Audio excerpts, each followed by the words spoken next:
Hello and welcome my dear student. बेटा, जैसे हमें पता है कि हमारे पास यूपी टीजीटी पीजीटी कॉमर्स के एग्जाम आने वाले हैं और उसके लिए हम लोग ले रहे हैं लाइव क्लास और साथ में कुछ रिकॉर्डेड क्लास।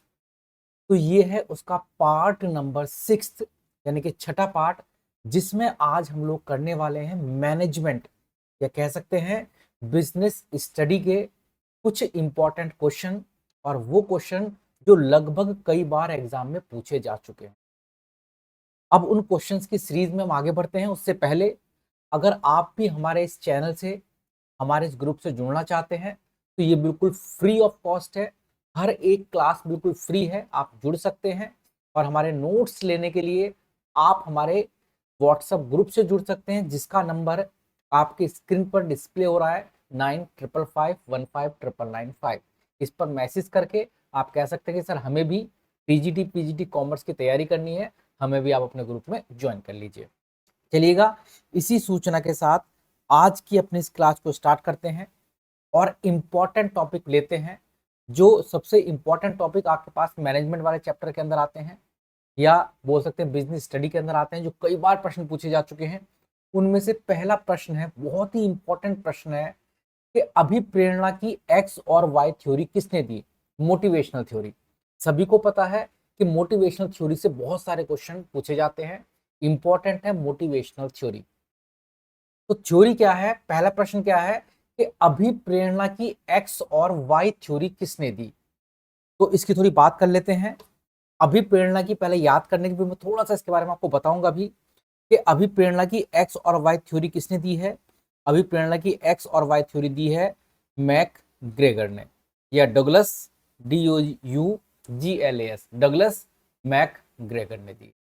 अब इन्होंने इस एक्स और वाई सिद्धांत में क्या बताया? इन्होंने कहा कि अभिप्रेरणा के दो सिद्धांत हो सकते हैं, एक एक्स और एक वाई। उन्होंने कहा कि एक्स सिद्धांत क्या है, यानी कि वो मानते थे कि कुछ कर्मचारी ऐसे होते हैं जो स्वयं से मोटिवेटेड नहीं है, यानी कि जो स्वयं से कार्य नहीं करना चाहते। उन्होंने एक्स में उन कर्मचारी को रखा जो खुद से काम नहीं करना चाहते, मतलब उन्हें काम करने के लिए किसी प्रकार के मोटिवेशन की आवश्यकता है, अदरवाइज वो पड़े रहेंगे, वो काम नहीं करेंगे। उनसे काम कराना है तो उन्हें मोटिवेट करना होगा, उन्हें पैसे देने होंगे, उन्हें आश्वासन देना होगा, उन्हें खुशी देनी होगी, उन्हें कुछ ना कुछ ऐसा देना होगा जिससे वो मोटिवेट हो जाए। उन्हें बोलते हैं कि एक तरह से जो एक्स है वो नकारात्मक सिद्धांत है, इसके अनुसार कर्मचारी कार्य करना नहीं चाहते हैं। एक होते हैं वाई। उन्होंने वाई कैटेगरी में उन कर्मचारी को रखा कि कुछ ऐसे भी कर्मचारी होते हैं जो सेल्फ मोटिवेटेड होते हैं, यानी कि खुद से अभिप्रेरित है, उन्हें अभिप्रेरणा की आवश्यकता नहीं होती। तो मैक ग्रेगर ने एक्स और वाई सिद्धांत दिया है, जिसमें एक एक्स कैटेगरी उन्होंने बनाई और एक वाई कैटेगरी बनाई है। इंपॉर्टेंट क्वेश्चन है, प्रश्न यही आ सकता है कि एक्स में किन कर्मचारियों को रखा जाता है? जो कि सेल्फ मोटिवेटेड नहीं होते, काम करना एक तरह से नहीं चाहते। वाई सिद्धांत में किसे रखा जाता है? उन कर्मचारियों को रखा जाता है जो पहले से ही सेल्फ मोटिवेटेड होते हैं। ठीक है, और एक्स और वाई थ्योरी किसने दी है? मैक ग्रेगर ने। इंपॉर्टेंट, वेरी इंपॉर्टेंट है, कॉपी पर जरूर लिख लेना। आप जब एग्जाम पेपर देखोगे तो आपको नजर आएगा कि ये प्रश्न आपके एग्जाम के अंदर, आपके पेपर के अंदर ऑलरेडी शामिल हुआ है। नेक्स्ट प्रश्न पर चलते हैं। प्रबंध के मानवीय दृष्टिकोण का प्रतिपादन किसने किया? मानवीय दृष्टिकोण, ठीक है भाई, तो ये भी इंपॉर्टेंट है। प्रबंध का मानवीय दृष्टिकोण देने वाले का नाम क्या है? उनका नाम है एल्टन मायो।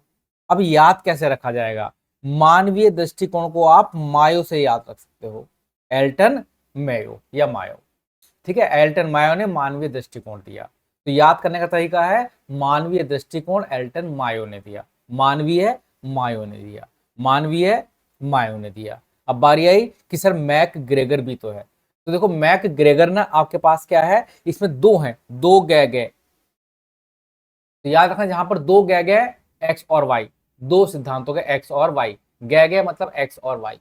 ठीक है, जहां पर डबल गए आ जाए इसका मतलब समझ लेना एक्स, उनमें से एक एक्स है, उसमें से एक वाई। याद रख लेना कि दो गए एक्स वाई, दो गए X Y, McGregor X और वाई ने दिया है। ठीक है भाई, मायो आ जाए, एल्टन मायो, मै फॉर मानवीय और मायो फिर मायो। तो मायो से मानवीय दृष्टिकोण आप याद रख सकते हो कि प्रबंध का मानवीय दृष्टिकोण किसने दिया? मायो ने दिया। ग्रेगर एक्स और वाई, दो दो गए हैं, एक्स और वाई हो गए उनमें से बेटा एक एक करके। नेक्स्ट, अभिप्रेरणा की जेड थ्योरी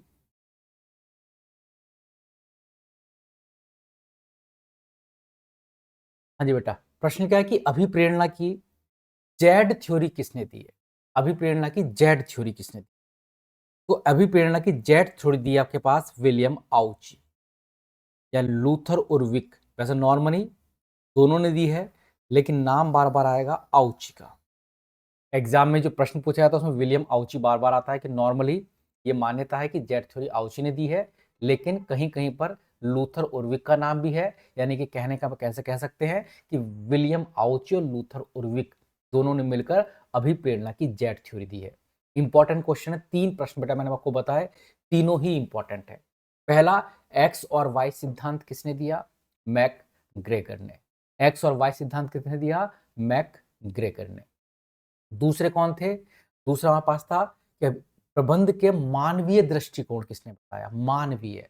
तो मानवीय दृष्टिकोण की जहां भी बातचीत होगी वहां पर आप क्या मान के चलोगे? जहां भी मानवीय दृष्टिकोण आ जाए वहां पर मायो, मानवीय मायो। और तीसरा क्या है? अभिप्रेरणा की जेड थ्योरी, ये नाम ही अलग है, आउची। आउची। जेड थ्योरी किसने दी है? आउची ने। तो लगभग ये 3 थ्योरी हैं और आगे भी आएगी 2 फैक्टर थ्योरी, उसकी बात चर्चा भी करेंगे। तो इंपॉर्टेंट ये 3 प्रश्न हो गए हैं। अब प्रश्न नंबर 4 पर चलते हैं। ये अपने आप में बहुत ही इंपॉर्टेंट प्रश्न है। अभिप्रेरणा की 2 फैक्टर थ्योरी किसने दी है? यानी कि जितने भी प्रश्न बेटा मैंने इसमें शामिल किए हैं, सिंपल सिंपल से क्वेश्चन होते हैं, उन्हें बेटा मैं ऑलरेडी इसमें शामिल नहीं करता हूं।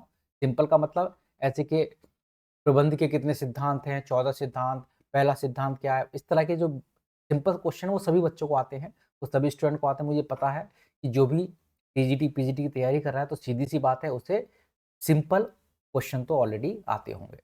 तो थोड़े से हम ऐसे प्रश्न लेते हैं जो कि ऐसे प्रश्न जो स्टूडेंट्स को नहीं आते और एग्जाम के लिए बहुत ही इंपॉर्टेंट है। तो अभिप्रेरणा की 2 फैक्टर थ्योरी किसने दी है?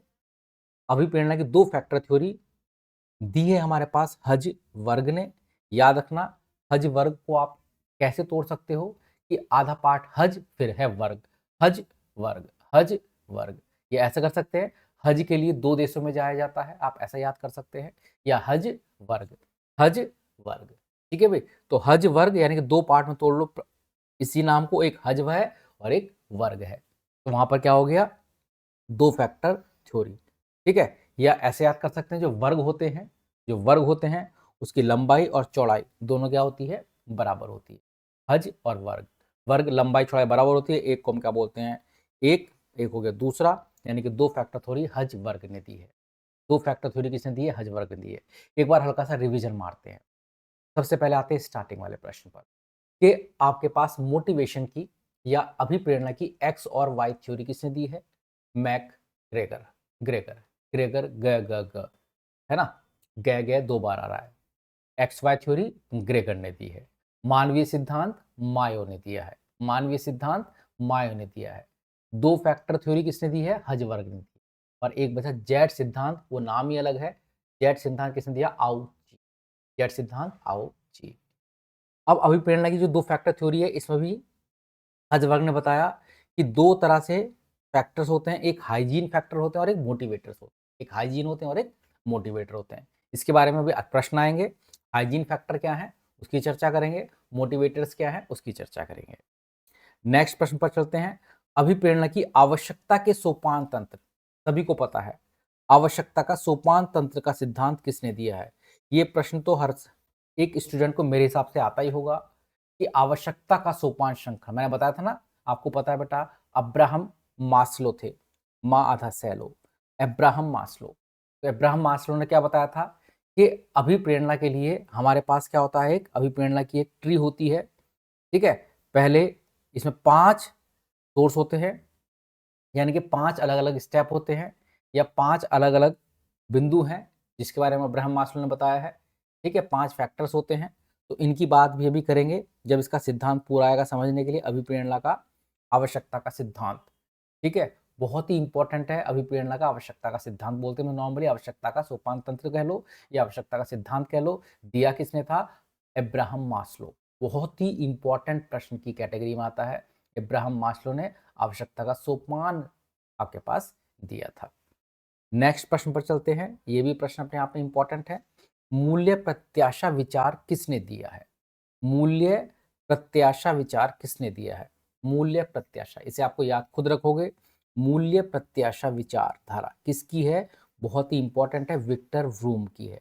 किसकी है भाई? Victor Vroom. तो मूल्य प्रत्याशा विचारधारा विक्टर व्रूम ने दी है, इंपॉर्टेंट है। और एक बात याद रखना कि लगभग लगभग बेटा जितने भी स्टूडेंट हैं वो सभी 102 103 नंबर ले आते हैं। जहां कंपटीशन होता है वो होता है 1 1 2 2 3 3 नंबर के।